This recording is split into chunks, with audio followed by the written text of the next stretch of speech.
हे what's up guys, welcome back once again. अंधेरी रात हो रही है, जगह एकदम सुनसान है, लेकिन इसी सुनसान जंगल में बना एक पैलेस जिसके साथ जुड़ा हुआ एक प्राइवेट लेक। वहीं हम अमांडा को देखते हैं जो जख्मी है और घबराई हुई है। पैडल मारते हुए वो दूसरी तरफ जाने की कोशिश में है, लेकिन तभी अचानक से पानी के नीचे से कोई चीज बाहर आती है, उसका पैर पकड़ लेती है। अमांडा ने किसी मछली की तरह छटपटाने लगी, लेकिन यहाँ वो रुकती नहीं है बल्कि पैडल मारती रहती है। जब उस चीज ने देखा कि अब वो रुक नहीं रही है तो उसने उसी राफ में चाकू मारना शुरू किया। अब पहले कुछ हमले तो उसने सहन कर लिए, लेकिन आखिरी में एक हमला नहीं कर पाई। चाकू उसके हाथ के पार हो गया, लेकिन फिर भी जैसे तैसे करके वो किनारे तक पहुंच गई, पर वहां जो हुआ उसे उसका खून सफेद हो गया। दरअसल साल है 2020 का, जगह है यूनाइटेड स्टेट्स ऑफ अमेरिका, जहां कोरोना वायरस ने अपना पूरा कब्जा कर लिया है। हर दिन हजारों लोगों की मौतें हो रही हैं, जिसके चलते सरकार ने पूरे देश में इमरजेंसी लगा दी है, लेकिन इसके बावजूद भी मौतें रुक नहीं रही है। हर कोई टेंशन में है कहीं उसे कोविड ना हो जाए, इसीलिए वो ज्यादा से ज्यादा सामानों को लेकर अपने घर में रहना पसंद करते हैं। ऐसे ही एक लड़का जो अपनी ग्रोसरी का सामान लेने के लिए टाउन की मार्केट में जाता है। वहां काफी शांत माहौल था, किसी के चेहरे पर कोई मुस्कान नहीं थी, कोई किसी से बात नहीं कर रहा है, सबके चेहरे पर मास्क थे, सभी को जल्दी से अपने घर जाना था। ऐसे में टेलर के पास एक मैसेज आता है जो बड़ा ही अजीब था कि क्या तुम्हें पार्टी करनी है। टेलर के दिमाग में सबसे पहला ख्याल आया कि ये कौन है जिसे ऐसे माहौल के अंदर पार्टी करने का कीड़ा घूम रहा है। उसने पलटकर जवाब दिया कि तू कौन है, मैं तुझे नहीं जानता। इतना कहकर उसने फोन रख दिया, फिर सामान खरीदना शुरू किया। लेकिन कुछ ही देर बाद फिर से मैसेज आया, अगर तुम टेस्टेड हो तभी हम पार्टी करेंगे, तो क्या तुम टेस्टेड हो। टेलर ने इस बारी सारी मान मर्यादा छोड़ दी और एक गंदी गाली के साथ उसे दोबारा पूछा कि तू कौन है, मुझे कोई पार्टी नहीं करनी। इतना कहकर वो बिलिंग लाइन में लग गया। लेकिन उसी दौरान एक बार अगेन मैसेज आया, और इस बारी सिर्फ मैसेज नहीं था बल्कि उसके साथ उसकी फोटो भी थी, बल्कि उसके साथ किसी ने उसके पीछे से फोटो खींची थी। उसी समय जो देखकर उसका दिमाग घूम गया, वो पीछे मुड़कर मिडिल फिंगर दिखाता है और फौरन अपनी कार के पास पहुंच गया। उसे समझ आ गया कि जरूर कोई खेल खेल रहा है उसके साथ और कुछ नहीं। लेकिन हद तो तब हो गई जब इस बारी उस अनजान बंदे ने उसे कॉल किया। अब टेलर तंग आ चुका है, जितना कुछ उसे आता था अब शब्द सब कुछ उसने उगल दिया, फोन काट दिया और अपार्टमेंट में जाने के बाद जैसे हर कोई करता है उस समय पर उसने वही चीज की, हैंड वॉश करना, बाहर से लाई चीजों को सैनिटाइज करना। लेकिन अचानक टीवी ऑन हो गया। वो कमरे में गया, वो सच में चल रहा था जिसमें बताया जा रहा है कि आज के दिन सिर्फ अमेरिका में तकरीबन 10,000 लोग मारे जा चुके हैं। इतने में टेलर को एहसास हुआ शायद कोई है उसके घर के भीतर। वो धीरे धीरे करके अंदर की तरफ गया। उसी समय हमने देखा कि एक नकाबपोश आदमी पीछे से उसके घर के अंदर आ रहा है। टेलर ने उसे देख लिया और इसीलिए उसके ऊपर हमला करने से पहले वो सतर्क हो। हालांकि वो चाकू से उस पर हमला करने की कोशिश करता है, टेलर भी कहाँ पीछे था, उसने भी अपनी पूरी जान का जोर लगा दिया। जैसे तैसे खुद को अपने कमरे में लॉक कर लिया और उसे डोर पर वो सनकी आदमी उस दरवाजे पर चाकू मारकर उसे तोड़ने लगा। लेकिन जब वो दरवाजे पर कोई असर नहीं हुआ तो वो शांत हो गया। टेलर को लगा कि वो जा चुका है, हो सकता है वो कोई चोर होगा जो खाने पीने का सामान लूटने के लिए आया होगा। टेलर कुछ देर बाद बेसबॉल बैट लेकर बाहर आया। उसका हाथ जख्मी था, पर वो फिर भी जैसे तैसे करके मेन गेट तक आया ताकि गेट को बंद कर सके। उसने सही सोचा था, वो चला गया। वो थोड़ा रिलैक्स हुआ, लेकिन अचानक पीछे से उसकी मौत आई और उसके गले को रगड़ दिया, यानी कि खेल खत्म। वेल, 1 साल बीत चुका है, अब चीजें थोड़ी बहुत काबू में आ गई है, इसीलिए लोग यहाँ से वहाँ ट्रैवल करना शुरू करते हैं। लेकिन अभी भी कुछ गाइडलाइन है जिन्हें लोगों को फॉलो करना है। अब जब नए रूल्स बाहर आए हैं तो अमांडा जो कि हाई स्कूल में है वो यहाँ से जाना चाहती है, इसीलिए उसने अपनी दोस्त विकी को बोला चलो कहीं बाहर चलते हैं। वो भी मान गई। जाने से पहले अमांडा ने पोस्ट डाल दी कि वो जा रही है। हालांकि ये कोई नई बात नहीं है, ऐसा वो हर बार ही करती है जब भी कहीं जाती है। उसे सलीना गोम्स जैसा बनना है, इसीलिए वो हमेशा एक्टिव रहती है इंस्टाग्राम पर। खैर, अब दोनों ड्राइव करके घर पहुंचे। विकी ने जब घर को देखा उसके होश उड़ गए, क्योंकि वो सच में बहुत ही आलीशान था और बड़ा भी। अमांडा ने बताया कि ये घर उसके डैड ने खरीदा था कोविड से पहले, ताकि वो अपने दोस्त के साथ यहाँ चिल कर पाए, लेकिन तब से उन्हें टाइम नहीं मिला और फिर ये सारे रूल्स आ गए। लेकिन आज हम लोग यहाँ पर बहुत मजे करेंगे। दोनों किचन में जाकर सारे साथ लाए सामानों को सही से वॉश करते हैं। इस दौरान अमांडा के पास एक मैसेज आया जिसमें उसने पूछा क्या तुम्हें फन करना है। अमांडा पहले तो थोड़ी शॉक हुई, पर बाद में उसे लगा शायद ये उसका कोई क्लासमेट होगा जो उसके साथ मस्ती कर रहा है, इसीलिए उसने उल्टा गाली लिख दी। जब काम खत्म होता है तो प्राइवेट लेक साइड में आराम से चिल करने चले गए। इतने में एक बार दोबारा मैसेज आया। जब अमांडा ने देखा तो उसमें लिखा था, मुझे पता है तुम अपनी दोस्त के साथ लेक साइड पर बैठी हो। ये देखकर उसे काफी अजीब लगा। उसने अपनी दोस्त को भी ये पोस्ट दिखाई। उसने अपनी दोस्त को मैसेज दिखाया तो वो कहती है हो सकता है उसका कोई क्लासमेट हो जो यहाँ तक आ गया हो, बाकी ऐसी कोई घबराने की बात नहीं है। इसीलिए दोनों चिल करने लग गए। जब शाम हुई ये डिनर करने बैठे तभी उसी समय बाहर से कार आकर रुकी। इन्हें थोड़ा अजीब लगा क्योंकि इस समय भला कौन ही आएगा। अमांडा ने चाकू उठा लिया, उधर से गेट नॉक होने लगा। धीरे धीरे करके ये आवाज तेज होने लगी, फिर सब शांत हो गया। अमांडा ने फौरन गेट खोला पर वहां कोई नहीं था। लेकिन अचानक उसी समय पीछे खड़ी विकी को ऐसा महसूस हुआ जैसे कोई उसके पीछे है। जब वो मुड़ी तो वहां उनका दोस्त पार्कर था, जिसे देखकर ये दोनों बहुत ज्यादा गुस्सा करते हैं क्योंकि उसने इन्हें सच में डरा दिया। अमांडा ने पूछा उसे कैसे पता चला कि वो लोग यहाँ पर। उसने बताया कि उसने उसका इंस्टा पोस्ट देखा था और वो बस यहाँ पर उसके साथ समय बिताने आए। दरअसल वो अमांडा को पसंद करता है, लेकिन अमांडा की तरफ से ऐसा कुछ नहीं है। वो उसे यहाँ से जाने को बोलती है तो वो काफी उदास हो जाता है क्योंकि वो बहुत ही लंबा सफर करके यहाँ पर आया था और अब तो रात भी हो गई है तो वो कैसे जाएगा। इसीलिए वो उनसे बोला कि मैं कल सुबह चला जाऊंगा।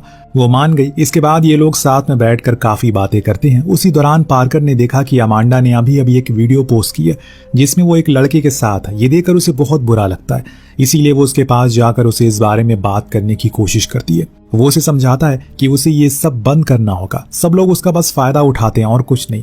वो आखिर में ये भी कहता है कि वो उससे शादी करना चाहता है, हमेशा के लिए उसे इन सारी चीजों से दूर करना चाहता है। लेकिन अमांडा साफ इनकार करती है। उसका तो ये कहना था कि उसकी नजरों में वो सिर्फ एक अच्छा दोस्त है, उससे ज्यादा और कुछ नहीं।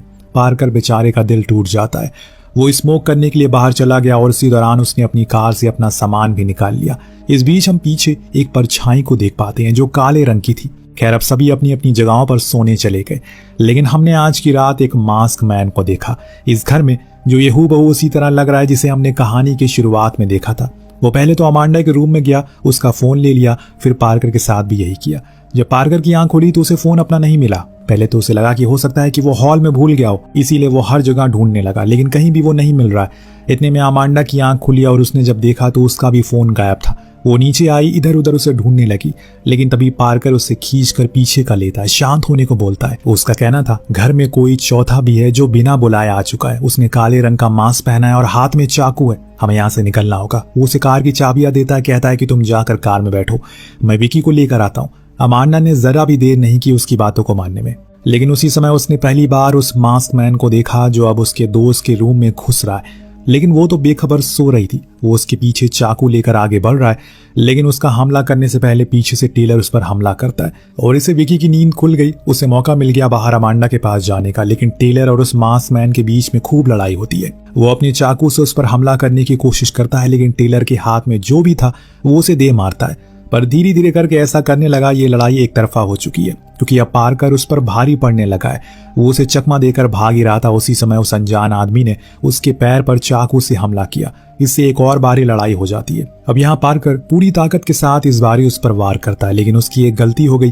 पीछे लगे कर्टन को उसने पकड़ लिया, जिससे वो उस पर गिर गया। अब उसे कुछ दिखाई नहीं दे रहा है। इसी का फायदा उस आदमी ने उठा लिया।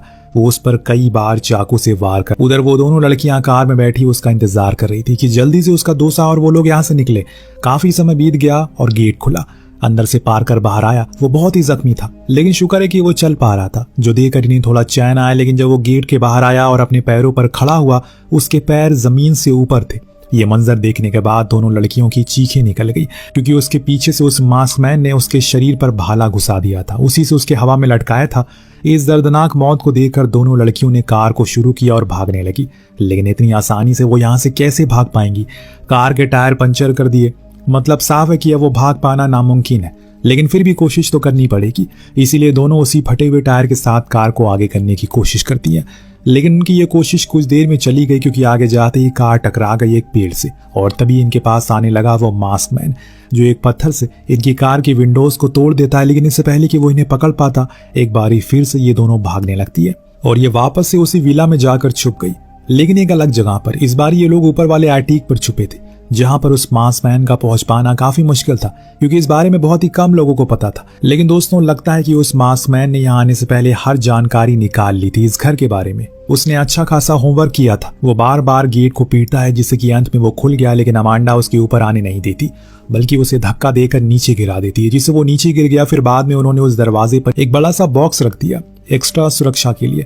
इसके बाद अमांडा ने वहां की खिड़की को तोड़ा और उसे बाहर चलने को कहा, जो उन्हें नीचे तक लेकर जाएगा। अब धीरे धीरे करके ये सक्रिय रास्ते से आगे बढ़ रहे थे। हालांकि विकी को ये करने में काफी डर लग रहा था, लेकिन अमांडा के पीछे पीछे वो बस चलती जा रही है, क्योंकि उसे खुद की जान तो बचानी है। परंतु उसी समय उसकी जान का सौदागर पास वाली खिड़की को तोड़कर हाथ बाहर निकाल लेता है, उसे पकड़ लेता है। विकी इतनी ज्यादा डर गई थी कि ऊपर से सीधा नीचे गिर पड़ी।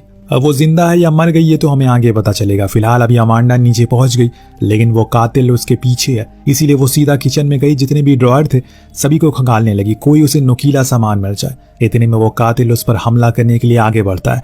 उसने वही ड्रॉयर उसके मुंह पर दे मारा जिससे वो गिर गया। अगला बार उसने किया, उठाकर फेंक दिया अमांडा को किचन को दूसरी तरफ, और फिर आकर उसे पूरी तरह खत्म करने की फिराक में लग गया। लेकिन अमांडा भी कम चालाक नहीं थी। उसने मरने का नाटक किया। जैसे जैसे वो उसके पास आया, उसे एक कांच की बोतल से उसके सर पर दे मारा, फिर एक भारी से बॉक्स को उसके सर पे हजारों बार मारा। इसे अंत में वो बुरी तरह से मर गया। तो अब आपको लग रहा होगा कि कहानी खत्म हो गई, कातिल तो मर चुका है। लेकिन दोस्तों अभी असली कातिल तो आना बाकी है। जी हाँ, जब वो मर गया तो उसके बाद वहां एंट्री होती है एक दूसरे मास्क मैन की, जिसको देखकर अमांडा के तो होश उड़ गए। उस दूसरे आदमी ने जब देखा कि उसके साथी को अमांडा ने मार दिया तो वो रोने लगता है उसकी मौत पर। इसी का फायदा उठाकर अमांडा वहां से भाग जाती है अपने दोस्त के पास, ये देखने के लिए कि वो जिंदा है या फिर नहीं।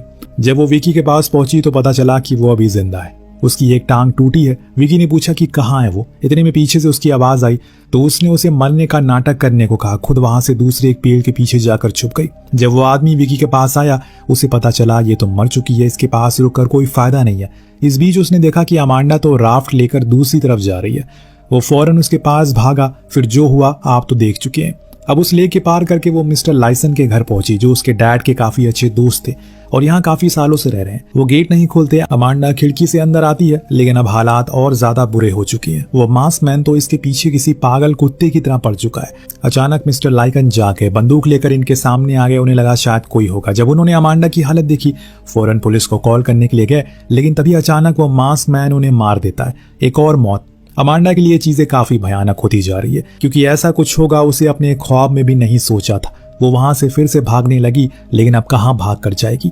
अब एक ही रास्ता था, या तो लड़े या फिर मरे। दूसरी तरफ विकी जैसे तैसे करके किचन तक पहुंची। उसने पहले वाले आदमी को वहीं गिरा पड़ा देखा, लेकिन उसे अभी अमांडा की फिक्र थी। न जाने वो कहाँ होगी। 1 मिनट, ये अभी तक सुबह क्यों नहीं हुई? कितनी लंबी रात है ये। तो भयानक रात अभी भी चालू है। विकी अपने टूटे पैरों का जुगाड़ करने में लगी थी, तभी उसे एहसास हुआ वो आदमी जाग रहा है। जी हाँ, वो मरा नहीं था, सिर्फ बेहोश हुआ था। उसने विकी को देख लिया, अब उसके पीछे पड़ गया, लेकिन सही समय पर विकी के हाथ एक चाकू लगा जो उसने उसके गले में घुसा दिया। सीधे उसकी वहीं मौत हो गई। लेकिन अमांडा के लिए चीजें अब बुरी होने वाली है। जब वो वहां से भागती है उसे रोड मिल जाता है जिसके पीछे वो खड़ी हो गई। खुशकिस्मती से उसके सामने एक कार आकर रुकी। उसे एक कार आते हुए दिख गई। उसने उसके अंदर बैठी लेडी से मदद मांगी। उसकी ऐसी हालत को देखकर वो घबरा गई, क्योंकि अमांडा के हाथ में एक बड़ा सा होल हो चुका था। सर पर खून था, कपड़े फटे थे। ऐसे में कोई भी किसी को देखेगा तो डर जाएगा, और ऊपर से कोविड का टाइम चल रहा है, इसीलिए पहले तो वो लेडी उसे अवॉइड करके जाने का मन बना लेती है। फिर बाद में जब बताया कि उसके पीछे कोई पड़ा है जो उसे मारना चाह रहा है, तो वो उसे मास्क देती है और कहती है कि ठीक है, आकर कार में बैठ जाओ। पर दोस्तों यहाँ एक ट्विस्ट था। जैसे ही अमांडा ने वो मास्क लगाया, वो धीरे धीरे करके बेहोशी की हालत में जाती गई, फिर अंत में बेहोश हो गई। ये लेडी भी उनके साथ मिली हुई है। ये लोग उसे लेकर उसी घर में वापस आते हैं जहां विकी उन्हें देख लेती है। वो छुप कर उनकी बातों को सुनने लगती है। यहाँ धीरे धीरे इस कहानी के पत्ते खुलने लगते हैं। दोनों ही मास्क वालों ने जब अपना मास्क हटाया तो हमें पता चला कि वो दोनों एक ओल्ड कपल है। उन्होंने पहले तो अमांडा का कोविड टेस्ट किया। जब उन्होंने पास में ही अपनी बेटी की लाश पड़ी मिली तो लेडी थी वो फूट कर रोने लगती है। जी हाँ, वो उसी का बेटा था। सिर्फ वो नहीं बल्कि वो दूसरा वाला भी उसी का बेटा है, जिस लड़के के साथ अमांडा उस दिन पार्टी में मिली थी और टाइम स्पेंड किया था। वो इनका सबसे छोटा बेटा बेंजी था। अमांडा को जब होश आया तो उन्होंने उनके सामने पूरी किताब खोल कर रख दी। कहा कि वो उनके तीनों बेटों की मौत के जिम्मेदार है। पहले तो अमांडा को कुछ भी समझ में नहीं आता, क्योंकि उसने तो कुछ किया ही नहीं। तब वो लेडी ने बोलना शुरू किया। दरअसल अमांडा कोविड पॉजिटिव है। जब 2 दिन पहले वो उस पार्टी में गई तो वहां उसने मास्क नहीं पहना था। बेंजी के साथ फिजिकल रिलेशन बनाया, जिसके कारण उसे कोविड हो गया और उस इन्फेक्शन के चलते वो मारा गया। यहाँ पता चला कि टेलर, जिसे हमने शुरुआत में देखा था, उसकी वजह से अमांडा को कोविड हुआ था, इसीलिए उन्होंने उसे भी खत्म कर दिया। अब यहाँ अमांडा 2 चीज बोलती है। पहले ये कि वो कोई इन्फेक्टेड नहीं है, दूसरी ये सिर्फ पार्टी में वो ही नहीं थी जिसने मास्क नहीं लगाया था, उसके बेटे ने भी मास्क नहीं लगाया था। और वो आया ही क्यों पार्टी में जब उसे इतना डर था। अब उस औरत को उसका ये बिहेवियर देखकर बहुत गुस्सा आता है। इस बीच हमने विकी को देखा जो लैपटॉप से पुलिस को बुलाने की कोशिश करती है, लेकिन बूढ़ा आदमी को पता चल जाता है घर में कोई वाईफाई यूज कर रहा है, इसीलिए वो नीचे जाकर उसे बंद कर देता है। लेकिन उसी दौरान विकी सही मौका देकर उस ओल्ड लेडी के पीछे से हमला करके खिड़की से धक्का देती है। इससे वो बेहोश हो गई। लेकिन इससे पहले कि ये दोनों वहां से बाहर जाते, वो ओल्ड मैन इन्हें ढूंढ लेता है। उसने जब अपनी बीवी की ऐसी हालत देखी तो उनके पीछे पड़ गया, लेकिन उसने एक गलती कर दी। वो अपना होमवर्क करके सही से नहीं आया था। अमांडा को पता था सारा सब कुछ इस घर के बारे में। वो उसे कुछ ऊंचाई वाली जगह पर ले गई, वहां से धक्का दे दिया। इससे हुआ ये, वो सीधा जाकर गिरा रेलिंग पर और बड़ी बुरी तरह से मारा गया। तो फाइनली अब धीरे धीरे सुबह होने लगी है और ये दोनों बाहर आ गए। इन्हें यहाँ से जाने के लिए कार की जरूरत थी, तो ये गैराज में गए, वहां खड़ी कार को शुरू किया। लेकिन इतने में पीछे से वो ओल्ड लेडी आ गई जो अपने बेटे का बदला लेकर रहेगी। दोनों लड़कियां उस पर टूट पड़ती हैं, लेकिन वो फिर भी खड़ी थी और लड़ती रहती है। अमांडा बार बार बोलती है कि उसने कुछ नहीं किया, बेंजी की सारी गलती थी, उसने मुझसे पहले बात की, लेकिन फिर भी मैं सॉरी बोलती हूँ। लेकिन वो कहाँ सुनने वाली थी। तीनों का शरीर लहूलुहान था। इस बीच विकी के हाथ केरोसिन लग गया। वो उसे सारा उसके ऊपर फेंक देती है और आग लगा देती है और वो औरत जिंदा जलने लगती है। भागते भागते वो गैराज के बाहर आए, लेकिन तब तक वहां पुलिस आ चुकी थी और ये दोनों भी बाहर आ जाती हैं। सब ठीक हो गया। आपको क्या लगता है यहाँ कौन सही था और कौन गलत था? क्या सच में बेंजी की गलती थी? अगर देखा जाए तो गलती दोनों की थी। वो वहां गया ही क्यों जबकि सभी को क्वारंटीन में रहने को बोला गया था? आपको क्या लगता है किसका फॉल्ट है? हमें कमेंट करके जरूर बताएगा। मिलते हैं अगली वीडियो में। Thank you so much watching. Piece.